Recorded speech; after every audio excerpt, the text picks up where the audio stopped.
बिहार का एक ऐसा गांव जहां 300 सालों से भी ज्यादा का जीवन जी चुकी है एक ऐसी नागिन जो मुर्दे में भी जान डाल देती है। गांव वालों का तो यहां तक कहना है कि जिनकी पूजा से ये इच्छाधारी नागिन खुश हो गई, उनकी जिंदगी में हर खुशी आ गई समझो। बिहार के बख्तियारपुर में एक ऐसा गाँव है जो सिर्फ इस इच्छाधारी नागिन के लिए ही जाना जाता है। दोस्तों, वीडियो शुरू करने से पहले जो भी महादेव के सच्चे भक्त हैं, हर हर महादेव का जयकारा कमेंट बॉक्स में जरूर लगा दें। दोस्तों, बिहार के बख्तियारपुर से करीब 25 किलोमीटर दूर एक जंगल के पास नागिन का एक अनोखा मंदिर है। कहा जाता है कि इस मंदिर की नागिन में इतनी ताकत है कि वो मरे हुए इंसान में भी जान डाल देती है। ऐसा ही चमत्कार घटा इसी गांव में रहने वाले 16 साल के राजू के साथ। राजू जब करीब 14 साल का था तो उस समय एक कारखाने में आग लग जाने के कारण उसके माता पिता की मृत्यु हो गई। राजू की एक छोटी बहन थी जो करीब 13 साल की थी और एक छोटा भाई भी था जो करीब 8 साल का था। अपने दोनों भाई बहनों की देखभाल की जिम्मेदारी राजू पर ही थी। राजू की बहन अपनी माँ की तरह ही भक्ति भाव में लीन रहती थी। वो हर रोज उस नागिन के मंदिर में अपने भाई की खुशी एवं लंबी उम्र की प्रार्थना किया करती थी। कम उम्र में ही राजू एक सेठ के यहाँ कोयला खान में काम करने लग गया। दरअसल उस सेठ का एक मुंशी था जिसकी निगरानी में ही राजू और अन्य मजदूर काम किया करते थे, परंतु वो मोहन सिंह बहुत लालची किस्म का व्यक्ति था। सेठ की नजरों से बचाकर कुछ कोयले की बोरियां वो खुद ही बेच दिया करता था और उससे आए पैसों को वो अपनी जेब में रख लिया करता था। एक दिन सेठ ने जब बही खाते पर नजर डाली तो उसे कुछ गड़बड़ नजर आई और उसने मुंशी को कहा कि कुछ बोरियों की हेराफेरी हो रही है। अगर तुमने पता नहीं लगाया कि ये गड़बड़ कहाँ है तो मुझसे बुरा कोई नहीं होगा। मुंशी काफी डर गया और फिर उसने सोचा कि अगर मैं सेठ को गुमराह कर दूं और चोरी का इल्जाम किसी मजदूर पर लगा दूं तो शायद मैं बच जाऊंगा। और अगले दिन उसने अपने 2 खास आदमियों से कहकर रातों रात कुछ कोयले की बोरियों को एक रमेश नाम के मजदूर के वहां रखवा दिया और अगले दिन सेठ को कहलवा दिया कि हमने चोर को पकड़ लिया है। रमेश एक गरीब मजदूर था और राजू का अच्छा मित्र भी था। राजू के सामने सेठ ने उसे बहुत मारा और नौकरी से निकाल दिया और राजू जानता था कि उसका दोष निर्दोष है, परंतु उस समय वो कुछ कर नहीं सकता था। एक दिन राजू जब काम कर रहा था तो उसने देखा कि जो कोयले की बोरियां ट्रक में जानी थी सेठ के स्टोर के लिए, उनमें से 4 बोरियां अलग से रखी गई हैं और वो सबकी नजरों में न आए इस तरीके से रखी गई हैं। जब राजू मुंशी के पास ये बताने गया तो मुंशी ने उसे डांट दिया, जा अपना काम कर, अभी उन्हें भी रखवा देंगे। राजू को अब मुंशी पर शक हुआ। उसने उन बोरियों पर नजर रखी। तभी उसने देखा कि मुंशी ने एक छोटी गाड़ी में उन 4 बोरियों को रखवा दिया और उस गाड़ी से एक आदमी ने कुछ रुपए मुंशी को दिए। ये सब देख राजू समझ गया कि मुंशी ही है जो कोयले की चोरी कर रहा है और आरोप उसके दोस्त रमेश पर लगवा दिया था। ये बात राजू ने खुद चुपचाप जाकर सेठ को बताई। जब सेठ ने अपने खास आदमी को अगले दिन मजदूर के रूप में वहां भेजा तो मुंशी का सारा भांडा फूट गया और वो पकड़ा गया। सेठ ने मुंशी से कहा, अगर आज राजू ना होता तो तुम इसी तरह मुझे लूटते चले जाते और उसे पीट कर नौकरी से निकलवा दिया। इस तरह राजू ने रमेश का बदला ले लिया, परंतु इधर मुंशी ने अब राजू से बदला लेने की ठानी। एक दिन जब राजू काम करके देर से शाम अपने घर लौट रहा था तब मुंशी ने अपने 2 आदमियों के साथ मिलकर राजू को तब तक पीटा जब तक कि उसके प्राण नहीं निकल गए। अगली सुबह कुछ आदमियों ने राजू को जंगल के पास मरा देखा तो तुरंत उसकी छोटी बहन को ये खबर दी।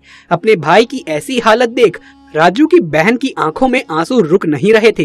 पहले उसके माँ बाप उससे छीन लिए गए और अब उसका बड़ा भाई वो अपने भाई को लेकर नागिन के मंदिर जा पहुंची और प्रार्थना करते हुए बोली, मेरे माँ बाप के बाद मेरा बड़ा भाई ही मेरा सब कुछ था। हे नागिन, मैं अपने भाई के लिए तुझसे रोज प्रार्थना करती थी। अगर तुम सच में हो तो मेरे भाई को जीवन दान दो, नहीं तो मैं भी तुम्हारे मंदिर में अपने प्राण त्याग दूंगी।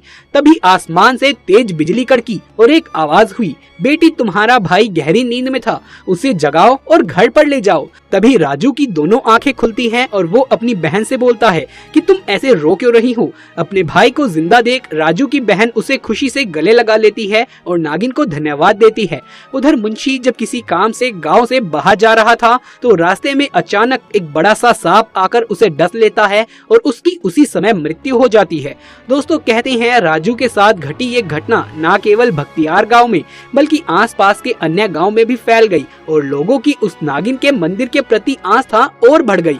आज भी दूर दूर से लोग उस नागिन के दर्शन और पूजा करने के लिए आते हैं। बिहार के इस गांव में उस सुबह जो हुआ उसने गांव के सभी लोगों को पूरी तरीके से हिलाकर रख दिया।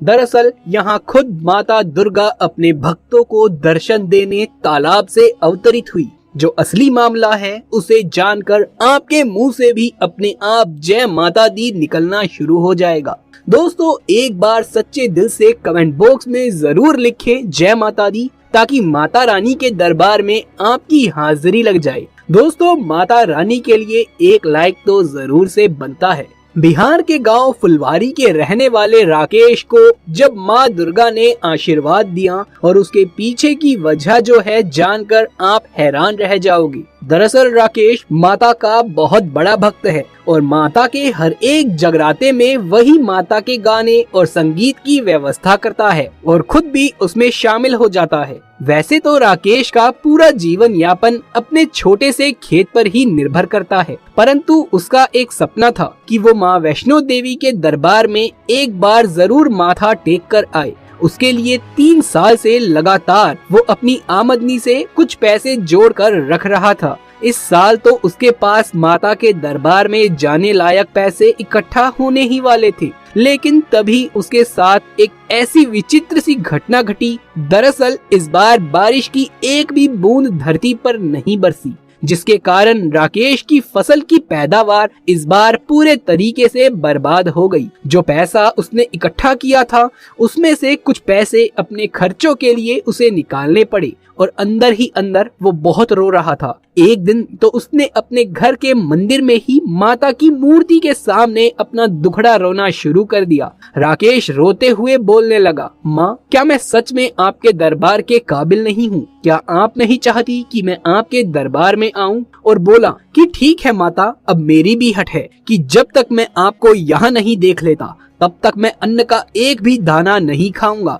और उसने खाना पीना छोड़ दिया। 1 दिन बीत गया, 2 दिन बीत गए और लगभग पूरा 1 हफ्ता वो वैसे ही भूखा प्यासा रहा। एक दिन रात के समय उसके सपने में एक बहुत ही सुंदर देवी माँ आई और उससे प्यार से बोली, मैं तुम्हें दर्शन देने आई हूँ। कल सुबह तुम अपने घर के बगल में जो तालाब है वहाँ जाना, वहीं मैं तुम्हें दर्शन दूंगी। अगली सुबह वो उठकर जब अपने घर के पीछे वाले तालाब में गया तो वो हैरान रह गया। पानी में उसे कुछ बुलबुले उठते नजर आ रहे थे।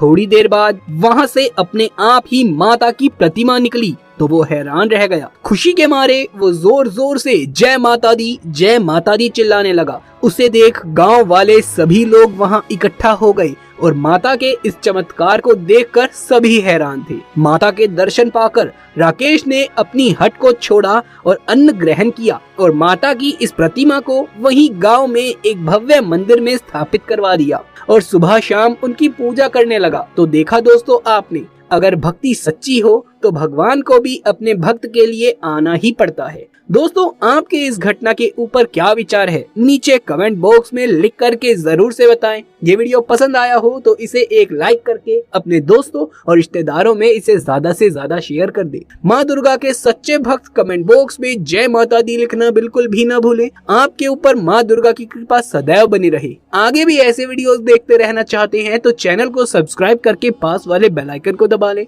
जल्द मुलाकात होगी आपसे किसी अगली वीडियो में। तब तक के लिए आप सभी का धन्यवाद।